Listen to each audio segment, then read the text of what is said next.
What's up, guys? Welcome to the inside. This is video 4. I don't know if numbering them continues to make any sense, but this is video 4. And today I'm going to talk a little bit about my very first carrier appointment call. And this was kind of a different one. This wasn't with a classic carrier. Now that probably makes sense because it just seems to be easier to get a hold of, get in front of, talk to carriers that aren't cut in the traditional vein. That being said, I haven't had a tremendous issue so far, at least getting meetings with carriers to talk through an appointment with Rogue Risk. Now, where am I? I am in the future downstairs war room of what will be the headquarters for Rogue Risk and the inside, which you're watching right now. I will also have a small office space down in Troy, New York. So if we have any local meetings or stuff like that, I have a place to do that. It's a co-working space. It's called the Troy Innovation Garage. If you followed me on like Instagram or anything, you've seen me post some stuff about them. It's a tremendous place. A buddy of mine runs it.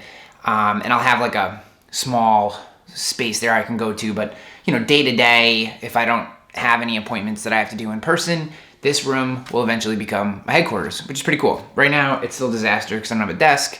And we're still in the midst of moving, and for the most part, I've been working upstairs on my kitchen table, which you've probably seen. That is not optimal. Let's just put it that way. But for a startup scratch agency, you do what you got to do. I'm learning that like literally every minute of every day. It's kind of, unless you just have a pile of cash, which I don't. You are doing what you need to do to get things done and keep the process moving forward and maybe push your ego aside a little bit and not worry so much about having all the right tools or all the right space. None of that stuff really matters. I'm sure every single one of you watching this gets that. In the end, it's about creating a good product. I'm in the process of creating a product. I haven't even started to deliver that product yet, but I'm trying to learn these lessons that stuff just doesn't matter. But so ultimately, you'll see a lot more of me in this space. I don't know if I'm going to keep it this like yellowish color. I don't particularly love that. I also don't know that I feel like painting, but we'll see. I probably will end up painting this because I just don't know that I can live in this yellow forever. But we'll see. Okay.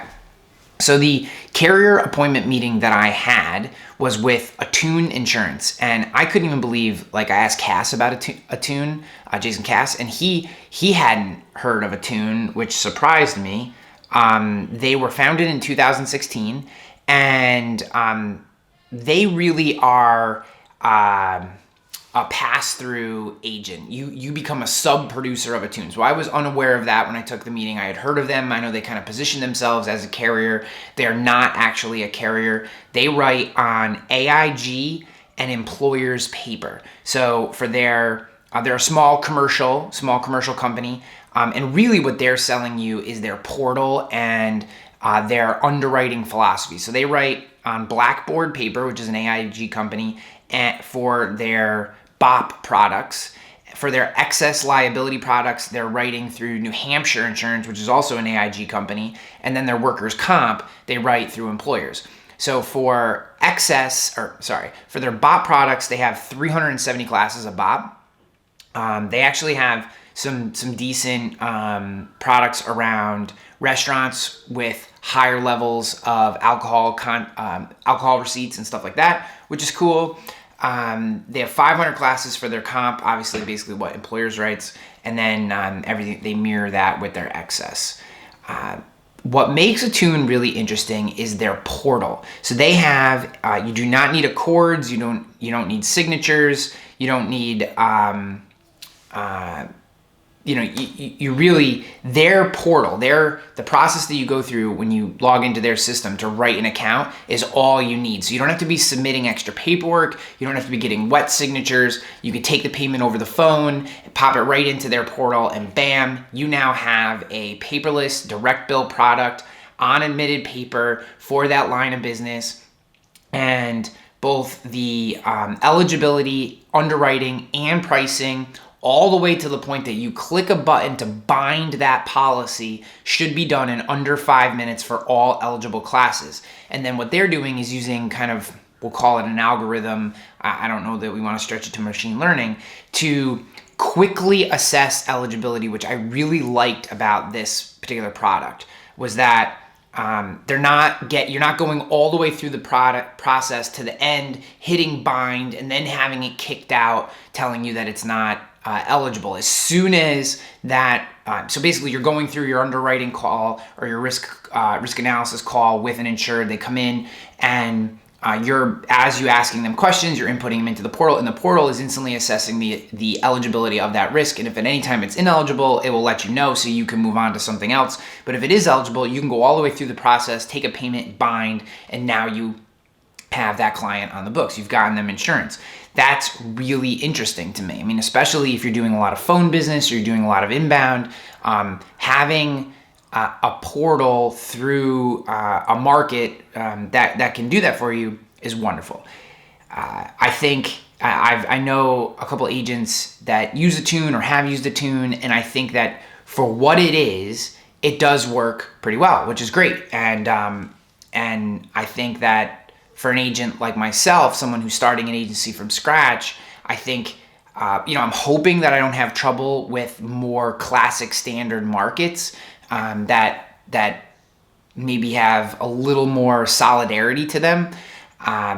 This Attune would be a no doubt market that you would choose, because their contract is 8 pages long, and that includes the W-9. So it's a super simple, straightforward contract, easy to cancel at any time. There's no limit, no requirement on the amount of business you need to put with them. They're just looking to get people on, get them to use the portal, and then according to Attune, they believe that once you get in and you see how easy it is to write with them, that you'll want to use it more, and that's what they're hoping. They're hoping they want their submissions to be based on performance, not some requirement to keep the appointment. So that was all wonderful positives about this meeting that I had, and there were things that were very important to me. You can also, they do have an API, so if you build your own system, you can do some quoting on your own site, pull that kind of stuff in, so that's cool. I'm certainly not there yet. They do have a portal that you could direct traffic to and have that traffic kind of self-quote and bind, which is very interesting. I don't know that I love that. It's kind of a step too far outside of the business that I'm trying to particularly build with a human involved. That being said, it is an interesting use case, and there could be some A/B testing there if I decide to take on the appointment with Attune, which I haven't made the decision yet.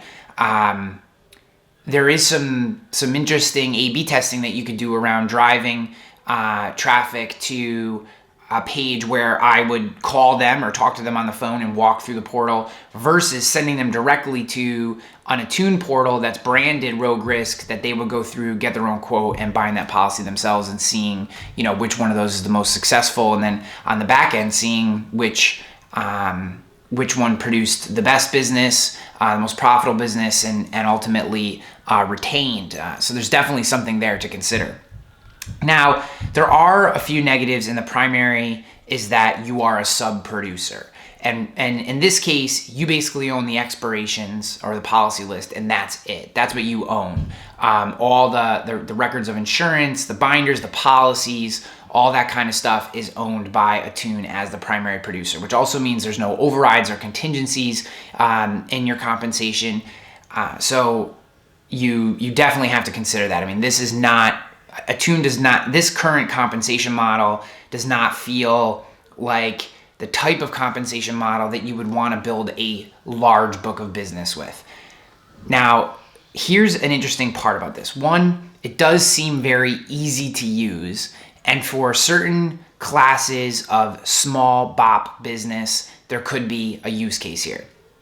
Although I have a feeling that Tarmica is going to solve this problem for carriers that you have in a direct appointment with. Hold on one sec. What's up, homie? I'll be up there in 1 sec, buds, okay? Thanks, man. So I think Tarmica is going to solve this problem. I'm very bullish on Tarmica. So I think that might negate the advantages, but we'll see. And then the commission is not actually terrible for being a sub-producer.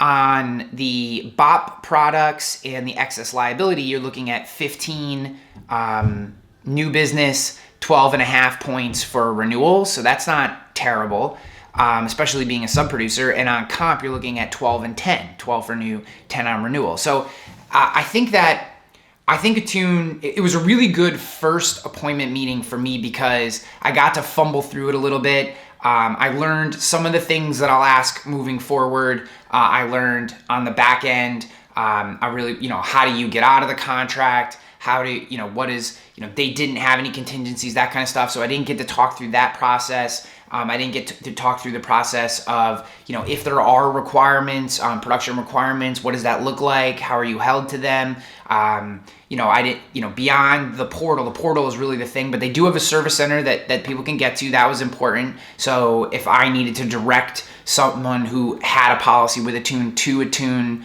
I could direct them, I could pass them through directly to Attune and have them use Attune as their service center if need be. Which I thought was a positive. So there was some stuff I didn't really get to talk through, but I thought as a very first meeting, Attune was a great company. I could definitely see a use case for it. I don't know, I haven't decided whether or not I'm gonna take them on, but I think that it gave me the opportunity to practice to a certain extent talking through these appointment meetings. What was interesting and what I did like about it was it felt like a real conversation, not like I was being given a gift. Right? I don't like this idea that somehow, yes, appointments have to be earned, and yes, carriers should be discerning in who they give appointments to. Absolutely, positively, I believe that that's the case, and I'm not trying to like act like, oh, they should just give them to whoever. I'm definitely not trying to act that way. That being said, it didn't feel like, and maybe it's because they are new and they are looking for people, but it definitely didn't feel like I should feel like thankful that they would have the meeting with me, which has, in some of the cases, in some of these appointments that I'm setting up with carriers, it's been like, oh, like you should feel lucky that you're getting this meeting with us. And I just don't love that. But in general, thought these guys were a good company. It was a great first meeting. I'd love to know from you guys watching this, like if you've had these meetings before, like what should I be asking? What did I miss? What should other members of the community who maybe are thinking about taking on a new appointments, maybe what should they be thinking about? Like from your experience, I'd love to know, what are the questions, what are the concerns that you have when taking on appointments, and what should we be thinking about? I'd love to get a little discussion going around that. But otherwise, thank you for being part of the inside. I appreciate you for being part of the inside. I love you for being part of the inside. I'm out of here. Peace.